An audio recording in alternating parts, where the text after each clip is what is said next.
On the issue of ink, applying the brush in Chinese painting, must mentioning with ink together after the Ming and Qing dynasties. That is, using brush must discuss with ink together after the Ming and Qing dynasties.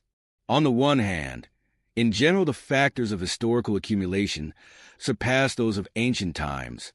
That is, when they have accumulated more, they must surpass those in ancient times. On the other hand, the Chinese's interpretation of ink begins with work gong. Today we are talking about ink. In fact, it at the earliest originated with the craftsman or artisan. The artisan sets up the model, which is a model of the concept representing heaven and earth. Therefore, there was a concept of carpenter's straight-line marker in ancient China, and I believe everyone has heard of it. The craftsman's tools include an ink marker and an ink rope, so this straight-line marker is a historical process in which transferred the model of the concept representing of heaven and earth to a craftsman. But this concept of straight-line marker not only limits the craftsman, but it has also become increasingly profound later. In essence, for it is a concept of a model representing of heaven and earth. Therefore, to evaluate Chinese painting, cannot use standards to express, for the standard is a modern language. But in ancient China, he did not fix standards, for he could not set a standard, otherwise he would show a kind of lifeless of his mind thought, and have not enough superior quality. He should use the word character. This evaluation rule in 6 Principles of Chinese Painting, which authored by Xie, is to use the character to determine the best, normal, and worst grade of characters, and each grade is further divided into the upper, middle, and lower levels. If we interpret brush and ink as a methodology, we then fall into the scope of visual form. Chinese painters should be very vigilant about this. It is if treating the brush and ink as a methodology, his scope of view will be exceedingly small. The topic of water and ink in Chinese painting has existed since the northern and southern dynasties in history. For example, the records of the Lin Qi means using the water in the pond to write calligraphy diligently, and the pond for washing the inkstone, the ink pond, after washing the brushes by Wang Shiji are all related to water. However, the concept of water and ink in Chinese painting has widely formed during the past few decades. Why do I use it? Because in the new century, I held 2 international conferences or symposiums on Chinese painting.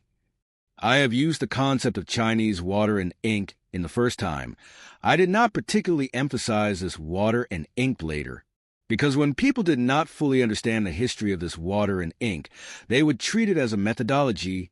Therefore, I am not use it often later. However, I have used the concept of water and ink to convene this international symposium, and my real intention was to bring more discussion internationally, because if it brought up at the Western channel of the world, the art historian of Western world would accept it more easily. Today, as the major topics of this lecture, the above points I have talked majorly about tracing the origins. However, to interpreting the unique thought issue of Chinese painting, owing to it bases on the model of the xiang of the heaven and earth, among all my previous discussions, named this form of thought as xiang thought. Therefore, I overall will end up here about the xiang thought. Because if go more in-depth, I participated in several seminars on the xiang thought organized domestically in China. The longest discussion was in Hengshan, where we discussed for 10 days and still could not finish it. Later, there was the Yongjia Forum on Taoism, which also lasted for 10 days. Later, in Suzhou, Tianmuhu, and Pengcheng on the Taoism all lasted more than a week. When the meetings ended, everyone felt that they still had many issues that had not been discussed yet.